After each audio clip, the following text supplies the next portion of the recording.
Welcome to the On Deck podcast for all your baseball DFS needs with your superstar hosts, fantasy baseball experts, Casey, Bubba, and Bogman. On Deck podcast is sponsored by LineStar app, the #1 top-rated data and analytics tool for daily fantasy sports.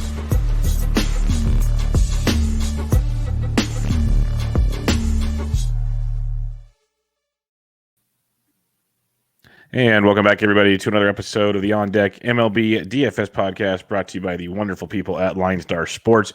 Make sure you check them out on Twitter at LineStar app and at LineStar MLB, and download the app in the Google Play Store and the Apple App Store. You can find me on Twitter at BDintric, and my co-host is always on Twitter at Bogman Sports. Scott Bogman, how are we doing, my friend? Great. I didn't watch 1 second of Diamondbacks baseball this weekend, so they actually scored runs. They scored runs. Yeah, they did. I saw the results, of course, but. Like the Welsh texted me yesterday and he said, I turned it on and the Diamondbacks got their first hit in the 8th. You're welcome. And I said, well, I didn't watch 1 second of that. I watched a lot of the basketball this weekend. I watched baseball too, just not the Diamondbacks. So, yeah,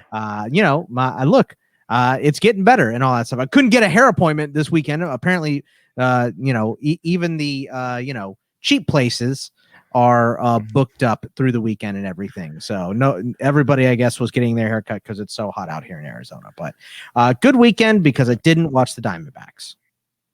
Yeah, I don't blame you. But it's wild times out there these days, wild times. And there's been offense galore all weekend, as expected. It's just been home run derby all over baseball. It's heating up, less sticky stuff, whatever you want to call it. Offense is here, and it's going to be here on Monday as well. Yeah, you went to the game today, right? How was your Father's Day? Father's Day was great. Thanks for asking. I went to Oracle Park, as they call it now, and the Giants put up like an 11 spot. They hit 4 home runs. There's 5 home runs in the game. Yeah, Wilmer Flores, 2 home runs. Crawford got robbed of a second home run. Ooh. So, yeah, the ball's flying out of that ballpark. As I'm walking up, I see the wind blowing out, and my wife goes, why does that matter? I'm like, oh, just watch. The ball's going to fly today. But one thing we do need to keep an eye on, and this is just me being maybe semantics here, but like last year, everyone said the ball was flying out more because the archways were closed. Well, they said they were open this year. Where I was sitting, they don't look open like they were before COVID. Let's put it that way. So that could explain why the ball's still flying out of there a little bit. They're kind of like half. They're half open, is what it seems like. So that might have something to do with it. Maybe explains why the ball is actually flying out of that ballpark. Because it was making me very angry some nights watching those games when that ball should not be going out of that ballpark. Now makes a little sense. So, yeah, fun time out there. Fun time. Beautiful weather. It's the last day of COVID restrictions at the ballpark. So their next game, it's going to be buck wild there. So it'll be very entertaining. Oh, wow. But, it'll be like it is in Arizona where you can have 100% capacity and no masks, but no one shows up anyway. So. It's California. We're the last to do everything. Like at least the Dodgers and the Padres, they opened up immediately when they're allowed to. The Giants decided to keep waiting because that's what they do. But so everything will be rocking and rolling, and we'll see what's next there. But let's get rocking and rolling on a Monday here. We have 6 games, as I mentioned, and if you want to believe in windy situations, real quick, I'll let you know.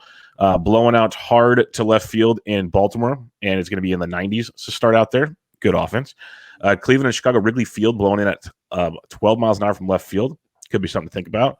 And then the Twins game is blowing out hard to right field as well. And it's going to be not nearly as hot in that one. So just a couple little spots to look. I'd say that Baltimore game and the Wrigley game could be some points of interest. But let's kick it off. Houston at Baltimore, one of these interest spots. And the total shows it. Jake Odorizzi, Keegan Aiken, already 2 bad pitchers. Now you throw the Can I weather guess into the the mix. total? Yes. Is it 11? It's 10. So okay. You're close. But for a non-Coors game to find double digits, it's pretty impressive. So with I don't think we're using either pitchers unless you're feeling really frisky, Bogman. No, that's a hard pass on the pitching here. So yeah, I'm with you. It is hitting only. A couple guys have some good PVB here. 3 for 6 for Galvis against Odorizzi with a double. 2 for 5 for Franco with a bomb, and Mullins went buck this weekend. Mountcastle had a 3-homer game. Altuve, Brantley, Correa, Alvarez, and Straw. Everyone that isn't hurt, so everyone but Alex Bregman is hitting in this Astros lineup. So take all the hitting you want in this game, right, Bub? Yep, Abraham Toro's free. He's taking Bregman's spot, so you can get him for value. Like you can play the value Astros bats. I've talked about it time and time again. Like you play Straw, Brantley, Toro, and if you want to throw Altuve on top, you can do that. I always love my Orioles. Here we go again. You mentioned Mullins. He had back-to-back double dong games. Mountcastle had 3 in one game, like you mentioned. It's just been bananas. Mancini had 2 on Sunday. Like these dudes are all just crushing baseballs because it's Camden Yards and it's heating up. This is a lively ballpark. Now you get Jake Odorizzi. I think it's hot everywhere in the country right now too. It is. It's like kind of cooling down in certain spots, but overall it's pretty darn hot. That's for sure. I know I always complain about the heat and it can be a broken record and everything, but it was the first time, I guess, since they started recording temperatures in the valley that we had 5 days in a row of 115 plus. It's like this D-backs losing streak. It's the same deal, you know. What are they doing? Filming Little Nicky 2? I guess, yeah. But yeah, stack Get this in the one flask. up. Exactly. Yeah, stack this one up. I think the Baltimore. Let's go. Still going. As you can tell, Bogman likes Little Nicky. Yeah. It's a good movie. Like, if anybody deserves the Hitler punishment, it's Hitler. So that's always a good one. Baltimore, I think, is the more fun stack here because everyone's going to flock to Houston because that's what happens because they deserve it. So game stack it, but maybe you go Baltimore heavy would be the angle. I would be kind of a little different there. Cleveland at the Chicago Cubs in this one. Aaron Savali, Albert Alzolay coming back off the IL. No total, of course, though, because it's Wrigley Field. But I mentioned the wind blowing in, so I'm guessing 8-ish, 7.5 to 8, because the wind's pretty heavy. In reality, it should be like 9. But Savali's 8,500 on DK, 8,000 on FanDuel. Alzolay 89 and 85. If I knew Alzolay was perfectly 100%, I'd be in Bogman. Yeah, I'm actually okay on either side of this as far as pitching goes. I think I'm going to lean towards Savali because the Cubs are just ice cold with the bats right now. So I think I'm okay with going with Savali. But, you know, Cleveland's been no hit twice. So Alzolay, even coming off the IL with that high K upside, is a nice buy too. He's priced for it today. So I think they're both in play on a shorter slate, though. 100% agree. Shorter slate, you can definitely go there. Savali's, it's either all or nothing because he's such a pitch-to-contact guy. He has those games where he strikes out the world. Otherwise, he strikes out nobody and gives up 10 runs. So he said the Cubs are ice cold, so I could see that in a tournament on a small slate. And that weather coming in, like I liked the Cubs until I saw that weather. Going to kind of get me off them. Are you interested in any bats in this game? Yeah, I mean, I think especially on the Cleveland side, Jose Ramirez, Hernandez has been hitting. Eddie Rosario, Med Rosario. Harold Ramirez still cheap, 3,000, 2,600. So he's decent. Sogard's been hitting a little bit if you wanted to go with him, 26 and 2,000 if he's in the lineup. So, but yeah, like I said, the Cubs, they scored 2 runs today, 1 run on Saturday, and on Friday they scored 2 runs. So it's been rough for them recently as far as the bats go. Yeah, Harold Ramirez, 2 home runs on Saturday. See if J-Ram's in the game. He missed the last 2 games from fouling a ball off his foot, but they haven't put him on the IL. They're not even talking about putting him on the IL. So I'd imagine he'll be in Monday's lineup, but just something to keep an eye on because you might get a cheap third base option for Cleveland. Oakland at Texas. We got Frankie Montas, Kyle Gibson, over under 8.5. Montas 9,400 on DK, 95 on FanDuel. Gibson 63 and 79. Montas has been outstanding his last 2 starts. Has to be one of the top options on this slate. Where Gibson, he's consistently not getting shelled. Not always great, but he's like putting up 12, 13 plus points every time on a small slate. That has validity to it, but I'm focusing on Montas in this one. Yeah, Montas is definitely, I mean, outside of the last game that we're going to do, one of the best options on the slate here. I like Gibson more than the last 2 guys we talked about just because he's so cheap, 63 and 79. So if you're going to go with a second pitcher, I do kind of like, DK or whatever. I do like Gibson because of, just the crazy amount of quality starts that he's put up. There's a little PVB here in this game. Not a lot of PVB on the day, but this one has a little. Gallo, 2 for 6 against Montas, 2 for 7 for IKF. Against Gibson, Laureano, if he's in the lineup, because he's missed a couple games here, 7 for 13 with 2 homers and a double. Matt Olson also hitting 500 off of Gibson, 7 for 14 with 3 bombs, 5 for 18 for Andrus with a bomb. And then Kemp, Murphy, Canna, Pinder have all been hitting, and Solak is a nice cheap option at 39 and 26. Yeah, Matt Olson is La Flama Blanca out there. He's just on fire because I think he homered in every game in Yankee Stadium this past weekend. He's unconscious. You mentioned the numbers against Gibson, but Gibson's been stinky good, so it's tough. Like I want to use the A's because they've been streaking. Kemp's been awesome. And he's still super cheap, like you mentioned. there's a lot to like with Oakland. Just know Gibson's done enough to like not get blown up, so it's very hard to enjoy a stack with that. Is what I'm trying to say. Is that Kenny Powers' nickname? Was that La Yes, Flama La Blanca? Flama Blanca. Okay. Yes, All 100%. right. He's out there on the mound, just fireworks everywhere. It's a beautiful thing. Since this is Sunday fun day, folks. Cincinnati Reds at the Minnesota Twins on this one. You got Tyler Mahle, J.A. Happ over under 9.5 on this one. This kind of surprised me a bit until I saw Happ was thrown, but Mahle's 98 on DK, 88 on FanDuel. I'll say that on a small slate and as kind of cold as the Twins have been, Mahle is very intriguing. Yeah, he only has 4 quality starts in the year, but 2 have come in his last 3 starts. Like you said, the Twins haven't been at their peak twinness as of recently.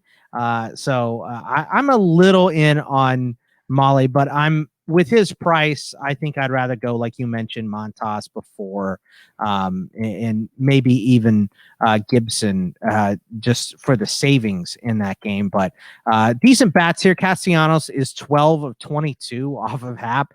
2 doubles, a triple, and a homer against him. That's a 545 average. Joey Votto, 9 for 23, 4 doubles and a homer if he doesn't get thrown out of this game. 391 average against Happ with 4,500, 3,000 price tag. And then on the Cincinnati side, India, Winker have been hitting. Cruz, Jeffers, Kirilloff, Larnach, and Arise. Arise, nice cheap option at 29 and 22. Yeah, Rise nice and cheap. Larnach nice and cheap. He's been hitting third, even with Buxton came back and went deep on Sunday. So he's a guy to keep in mind, but Larnach still hit third. Cruz left midday today with a bad neck. So I hope to God he plays on Monday. This guy can't get hurt.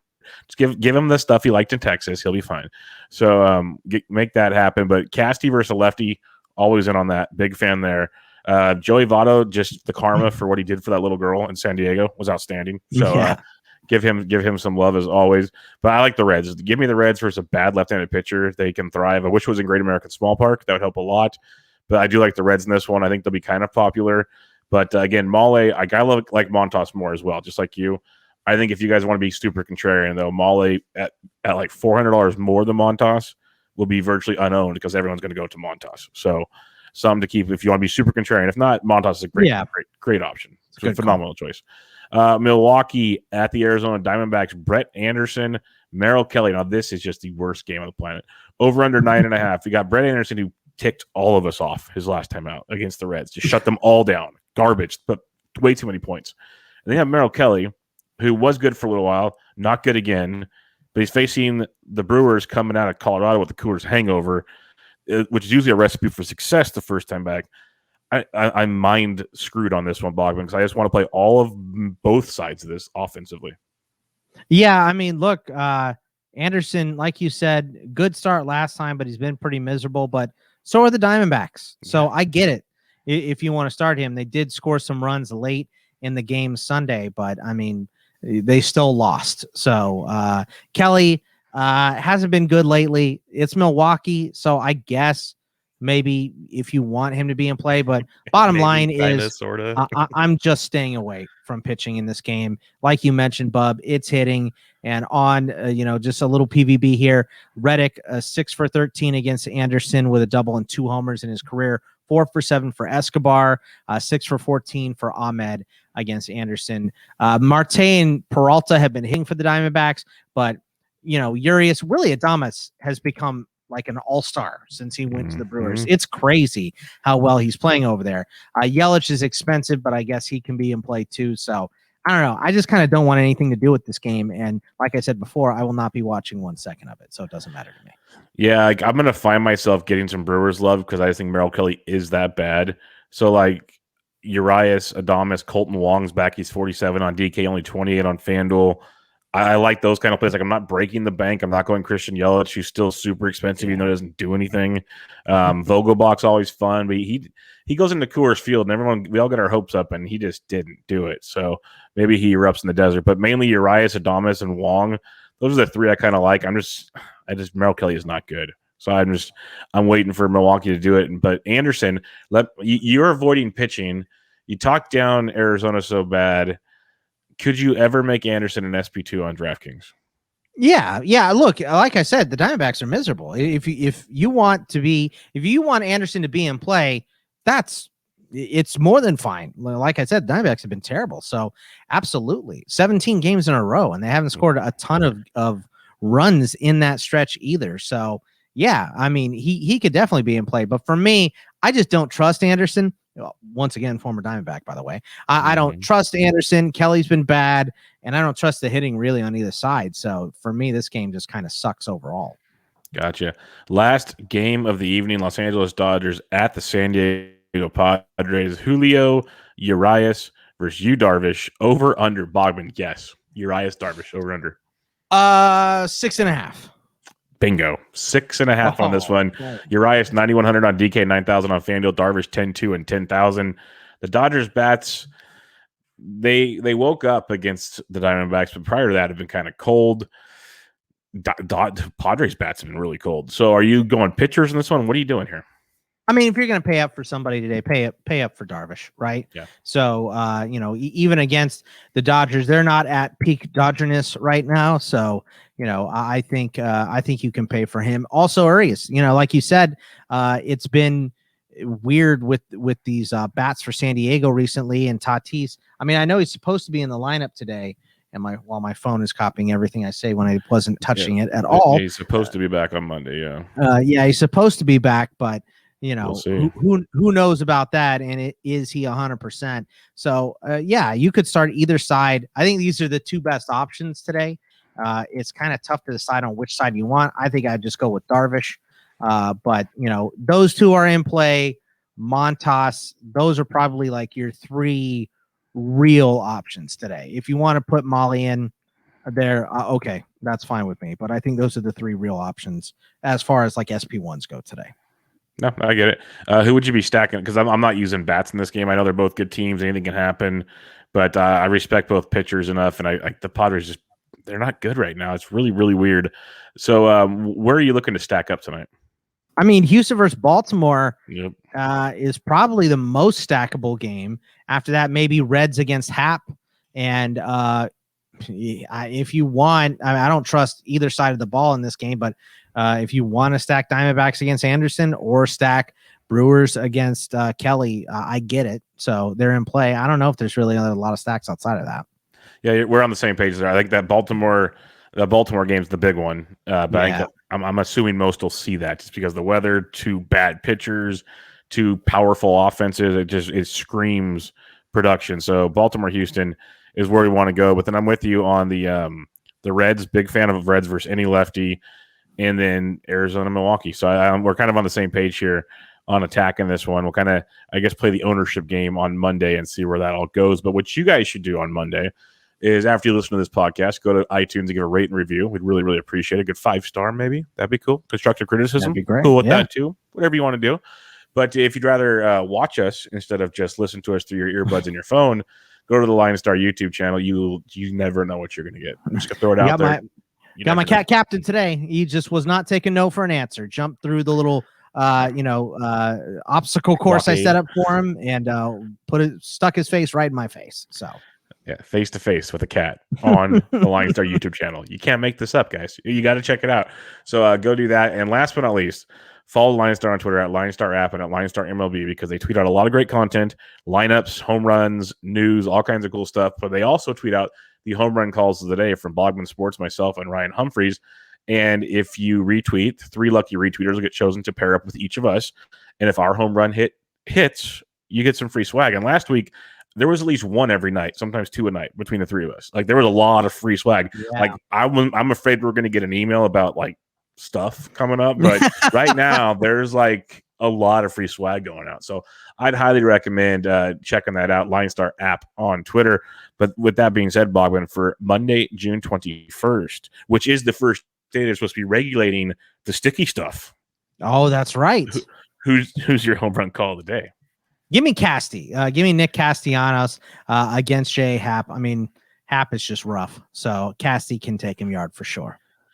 That is a great one. I'm going to go to the Baltimore-Houston game and give me Big the said God, Cedric Mullins. He's going to stay red hot because Jay Odorizzi is not good. He's going to be out of that rotation.